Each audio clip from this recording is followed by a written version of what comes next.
This is what happens if you trash talk the Golden State Warriors. So in today's video, we're going to be going through 5 key moments of last season where the NBA players, teams, and also the NBA media have disrespected the Golden State Warriors and how the Warriors left with the last laugh. So make sure you like this video, and don't forget, if you want more Golden State Warriors content like this, make sure you subscribe to the channel, hitting that red button down below. Guys, 98% of you are still not subscribed, so it would mean the world if you could subscribe to the channel. But let's get into the first moment, and the first moment is actually in the playoffs where Memphis was actually versing the Golden State Warriors. So as you all know, there has been a rivalry between these two teams that have been brewing, and they actually are versing each other next Christmas Day. So obviously a rivalry has formed, and that was definitely because of the conference semifinals. As you all know how this story goes, Memphis Grizzlies and the Golden State Warriors were actually lined up in the conference semifinals, and they both played a really good battle. However, in game 2, Ja Morant went off with 47 points, 8 assists and 8 rebounds, and also got the win for the Memphis Grizzlies with a 106-101 score. He honestly played out of his mind. He also shot 41% from the field and also 48% from the three-point line, so he was playing very, very well. At the end of the game, Steph didn't really play as well, or really carried the team to victory, and hence why they lost that. But he still did put up 27 points, 9 rebounds, and 8 assists for Steph Curry standards, which is pretty good. However, at the end of game 2, Memphis winning, and as you all know, Ja Morant and Steph Curry walking off the court, they had a quick moment from this picture right here where they were actually talking a little bit of trash to each other. Now, Steph actually did say in an interview what Ja Morant actually said to him. Supposedly, Ja, as he's walking past, says to Steph Curry, "This gonna be a good series," and continues to dap him up. Now, I know that may sound like a harmless little play, and you may see it as just some sort of friendly banter. However, a lot of people did see that Steph Curry's look that he gave to the people afterwards was more like he was ready to go. And he continued to show that, because those would probably be the last words Ja Morant ever says. Now, Memphis obviously did play a great series, but Steph Curry had to give it to them for the next games. The next game, which was game 3, was actually a win for the Golden State Warriors, 142-112, where Steph Curry went off for 30 points. And on top of that, he also had 2 threes and making the rest off 2-pointers. So he honestly killed them inside and was honestly dropping points and dimes out there with 6 assists. Game 4 came about, and he actually dropped 32 points and actually had a great percentage of 30% from the 3 and also 40% from the field goal. Now at this point, Ja Morant actually got injured, and Ja Morant only played until game 3, where he also dropped 34 points, which was really nice. However, the Golden State Warriors did absolutely obliterate them with a 30-point win. So Golden State definitely gave them the business, and to finish off in game 6, Steph Curry finished with 29 points, 5 assists, and 7 rebounds, and also shot 35% from the three-point line and 40% from the field goal to end Memphis Grizzlies. So, moral of the story, don't talk back to Steph Curry no matter what you say. Even if you think it's something nice, he is going to use that against you, and he's going to drop 30 on your head top. So story number 2 is when the All-NBA teams were released for the 2021-2022 season. Now, as you all know, there were some great players that made the All-NBA first team. We had Giannis, Jason Tatum, Nikola Jokic, Devin Booker, and Luka Doncic. But someone who you won't find on that list is actually Stephen Curry.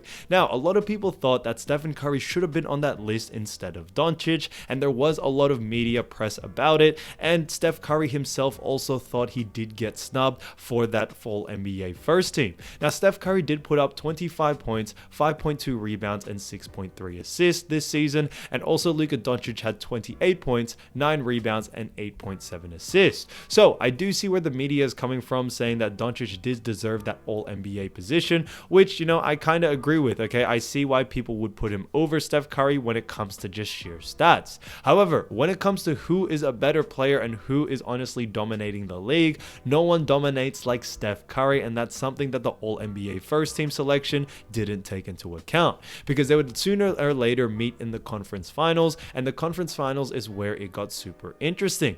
As you all know, Luka Doncic is the head or the lead for the Dallas Mavericks, and in game 1, Steph Curry went for only 21 points, but still got the win.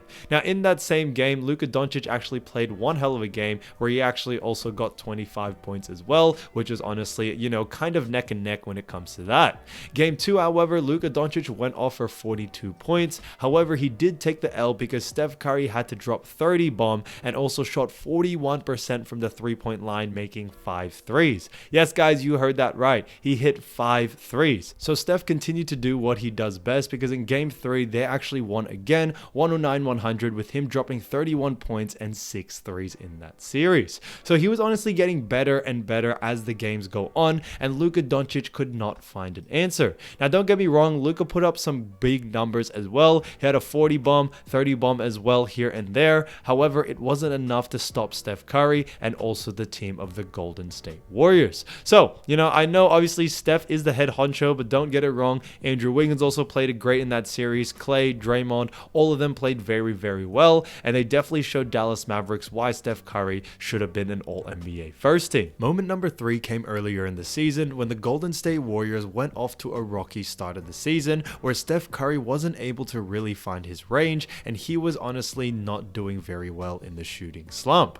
So when it came to all of this, they really asked Stephen Curry about what was going on, and he really tried his best to explain that he's just in a little bit of a slump. However, when this question was asked to Damian Lillard on why Steph Curry is in a little bit of a slump, Damian Lillard gave a little bit of shade and basically said that Steph Curry isn't going to be getting the same looks he was getting back in 2016 and 2017, and how basically Steph Curry hasn't adjusted to today's game where, there's people defending you, they're doubling, triple teaming you, and you're not going to be able to get that open shot. So, Damian Lillard's basically saying that Steph Curry hasn't evolved in his game ever since 2016, and he still thinks we live in an era where they're going to let an open three. So, obviously, that is going to upset Steph Curry by a lot. And Steph Curry, the next game, a couple of days after that they did have, was against the Portland Trail Blazers, and Steph Curry decided to show them what he's about, because he ended up dropping 62 points. Yes, guys, you heard that right.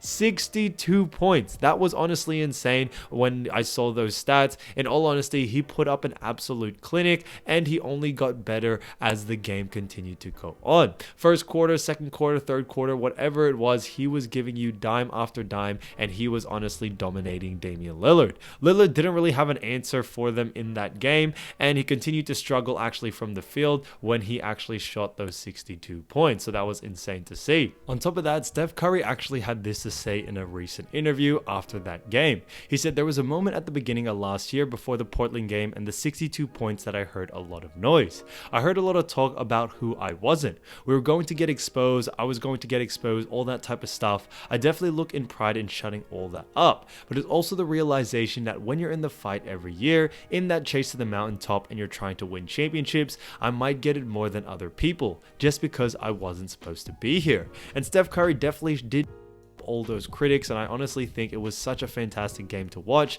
and it literally left Damian Lillard speechless, that he also retweeted it by saying this. He said, "You can't dish it out and not be able to take it. #respect." It's a quick video of Steph Curry and Damian Lillard talking.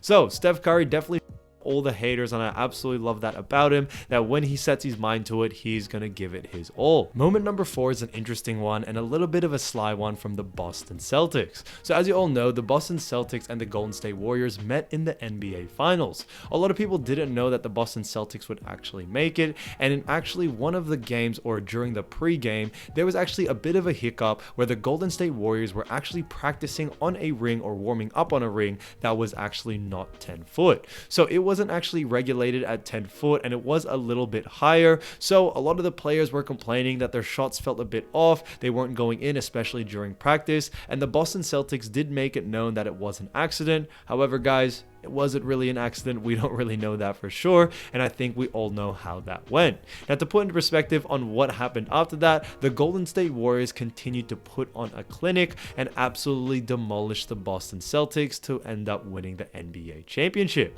So it was a good game. First, we had game 1, which was actually a really, really great game, 108-120. We also had Steph Curry dropping 34 points that game, 5 rebounds, and 5 assists as well. Then we had game game 2 where they actually won, and they actually had a 107-88 win with 29 points. Now, this is where it got interesting, but in game 4, Steph Curry turned it around with 43 points. Yes, guys, you heard that right, and had 7 threes. He was honestly going off, and he was showing to everyone why you won't mess with his rings, and I absolutely love that from this team, guys. The Golden State Warriors have absolutely been on a clinic, especially during that series. And to add on top of that, you all probably know Andrew Wiggins, because Andrew Wiggins actually went off in that series where he actually averaged 18 points, and in one of the games dropping 26 points, and actually led them to that victory. So the Golden State Warriors weren't having it, and they weren't going to play the mind games that Boston Celtics were playing, so they ended up finishing them in a matter of 6 games.